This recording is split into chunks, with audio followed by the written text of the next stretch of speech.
Welcome to Sapporo, the heart of northern Japan. Once a simple farming town, this city of 2 million has grown to become the cultural and culinary center of Hokkaido. Unlike its neighbors in the south, Sapporo is a big city with a slow pace of a village. People here enjoy the closeness of nature and the beauty of the city as it changes through the 4 seasons. For outsiders, Sapporo is best in the winter, when skiing resorts open and ice sculptures captivate during its glitzy white snow festivals. I arrive in Sapporo at the start of autumn, and after just a few hours, I am already in love with the city. My first stop is at the center of the city in Odori Park, where the autumn festival is going on. Locals have gathered here to enjoy food from Hokkaido's autumn harvest. Hundreds of vendors line the 2-kilometer park, serving up a mouth-watering palette of seafood, meats, ramen, beer, and wine.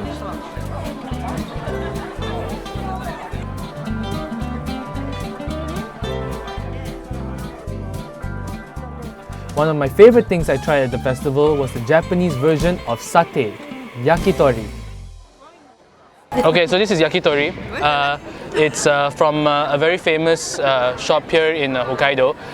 You can get it for about 150 yen. This one's made out of pork and onions, but you can also get some in chicken and onion as well. Continuing on the theme of traditional Japanese culture, I head to the Hokkaido Shrine, nestled in the lush cherry blossom forest of Maruyama Park. Much like the religion back home, devotees here are expected to wash themselves before they are allowed inside. As you walk into this 150-year-old shrine, visitors are asked to keep to the side of the path, as the middle is usually reserved for the spirits to move in or out. It is the biggest Shinto shrine in all of Hokkaido. It is not just a popular tourist destination, but an important religious site to the people of Sapporo. Here, the people of Hokkaido perform prayer rituals to ask for blessings, be it health, success, or general happiness. You can also buy a fortune scroll at the shrine to see what your future holds. If your fortune is good, you can take it home with you. But if it is bad, tie it on one of these racks. It is believed that the spirits will take the bad fortune and will not allow it to follow you out of the shrine. Further up north from Sapporo is the Aka National Park, famous for its sweeping landscapes under the fire of active volcanoes. Here, I get up close to one volcano in Mount Iozan, which locals here call the Valley of Hell. Kilometers away from the park, and I can already smell the sulphur in the air. The gas is coming from rocks under the surface of the mountain and is shot up hundreds of feet into the air by hot steam.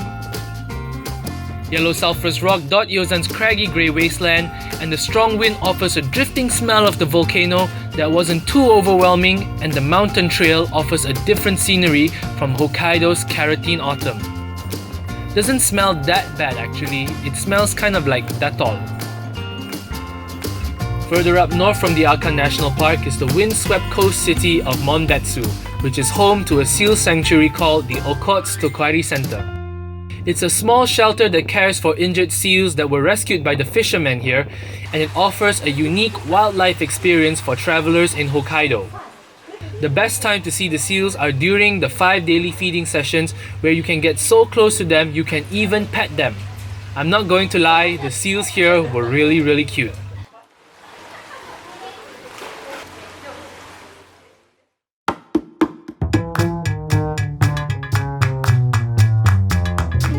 If you are in Sapporo, it's almost criminal not to stop by its famous ramen street. It's just a small alley in Sapporo's Susukino district, but this place is a must-try for food lovers because this is where miso ramen was invented.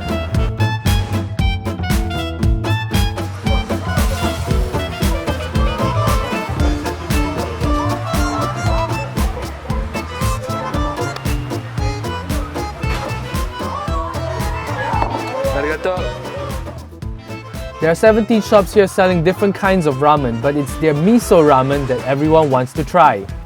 Minced meat, onions and bean sprouts are stir-fried, while miso paste is added into the broth for a hearty bowl.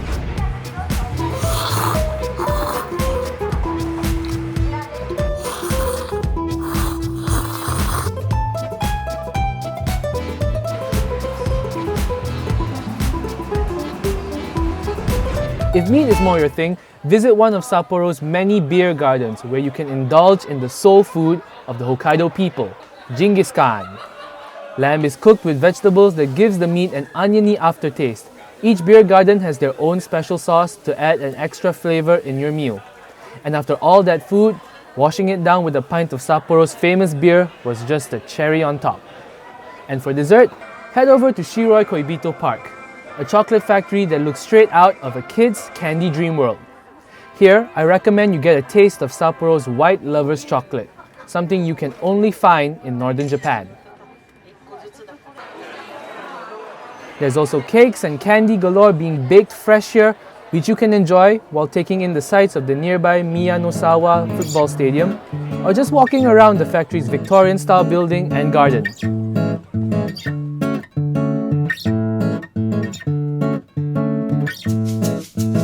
About an hour from the city is Jozanke, a spa resort built around a hot spring and is one of the oldest onsens in Sapporo. But since the experience was too rare to pass up, I decided to bite the bullet and try the hot springs for myself. Obviously, no cameras are allowed in there, but here's a little visual representation of what it's like in the hot spring.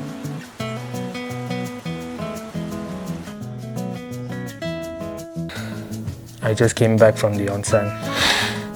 It was good. It was good. It was everything that the people told me it was going to be. I did feel uncomfortable there, being my first time, but what they said, it was true. It is part of their culture. They didn't really care that, you're walking around naked and bathing. It's a very interesting practice. It's definitely something I would recommend you try if you have the guts to do it. And after a bath, take in the sights at the Toyohira River at the foot of the resort that had stunning colors in the autumn season.